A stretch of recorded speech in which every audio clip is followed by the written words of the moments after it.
जय श्री कृष्णा मित्रों, कैसे हैं आप लोग। उम्मीद करती हूँ आप लोग अच्छे होंगे। तो दोस्तों आज हम आपके लिए लेकर आ गए हैं बहुत ही सुंदर सी कहानी। तो दोस्तों एक कहावत आपने सुनी होगी कि अति क्या भला न बोलना, अति की भली न चूप, अति क्या भला न बरसना, अति की भली न धूप। मतलब अति किसी चीज़ की अच्छी नहीं है, ना अत्यधिक बारिश अच्छी है, ना अत्यधिक धूप अच्छी है, और वैसे ही ना अधिक बोलना अच्छा है, ना बहुत देर तक अगर कोई चीज़ें गलत हो रही हैं उसमें चुप रहना भी नहीं ठीक है। तो हर चीज़ संयम से और मध्य में हो तो ही अच्छा है। तो दोस्तों ये कहानी उसी पर आधारित है कि अगर हम अत्यधिक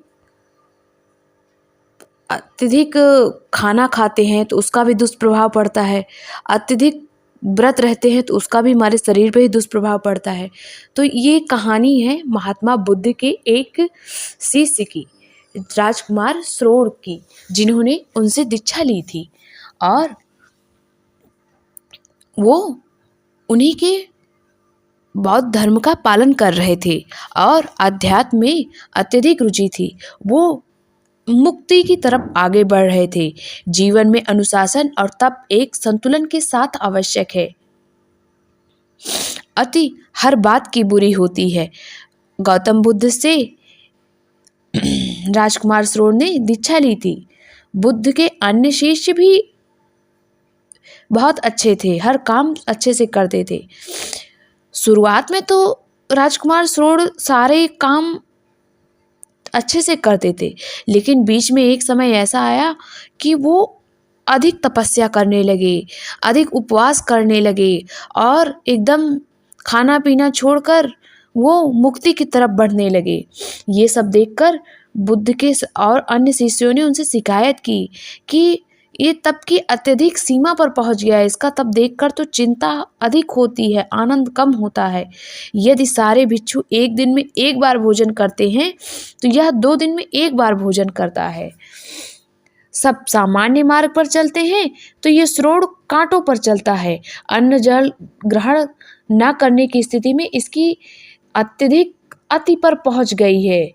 जो अपने पूर्व आश्रम में वह राजकुमार था, अतः इन शारीरिक कष्टों से उसका शरीर न सिर्फ सूख गया बल्कि गोरा रंग भी काला पड़ गया है।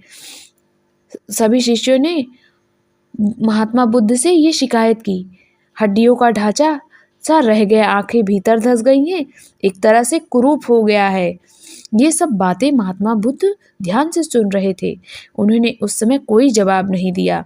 दूसरे दिन उन्होंने राजकुमार श्रोण को बुलाया और उन्हें अपने पास बिठाया और कहा, मैंने सुना है तुम सितार बहुत अच्छा बजाते हो, क्या तुम मुझे सुना सकते हो। श्रोण ने कहा, मैं तो बजाता तो बहुत अच्छा था, आपको सुना भी सकता हूँ, लेकिन आप अचानक सितार क्यों सुनना चाहते हैं। बुद्ध ने कहा, ना सिर्फ सुनना चाहता हूँ बल्कि सितार के बारे में जानना भी चाहता हूँ। मैंने सुना है यदि सितार के तार बहुत ढीले या कसे हो तो उसमें संगीत पैदा नहीं होता है। श्रोण ने कहा, आपने बिल्कुल ठीक सुना है। यदि तार अधिक कसे होंगे तो टूट जाएंगे और ढीले होंगे तो स्वर बिगड़ जाएंगे। तार मध्य में होने चाहिए। बुद्ध मुस्कुराए और बोले, जो सितार के तार के नियम है ना श्रोण, वही जीवन की तपस्या का भी नियम है।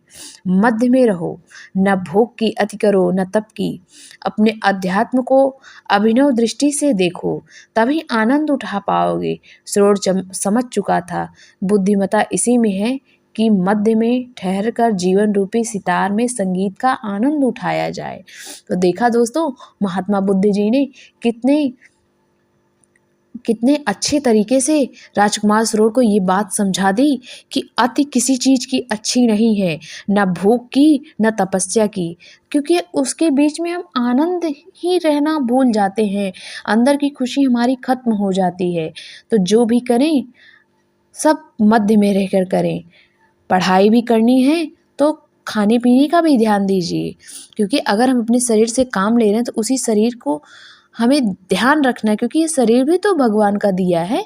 हम इसको भूखा रखकर, इसको तड़पा कर हम भगवान को नहीं पा सकते। भगवान को हम सच्चे दिल से, सच्ची पुकार से, सच्ची लगन से पा सकते हैं और सच्ची मेहनत से। तो आप भी किसी चीज़ की अति मत करिए। जीवन में अगर कुछ चीज़ें नहीं भी ठीक हैं तो हो जाएंगी, बस आप अपना कर्म करते रहिए। तो दोस्तों, ये कहानी आपको कैसी लगी कमेंट बॉक्स में ज़रूर बताइएगा। मिलते हैं आपको एक नई कहानी के साथ। तब तक अपना, अपने परिवार का ध्यान रखिए। जय माता दी, जय श्री कृष्णा, सीताराम, राधे राधे।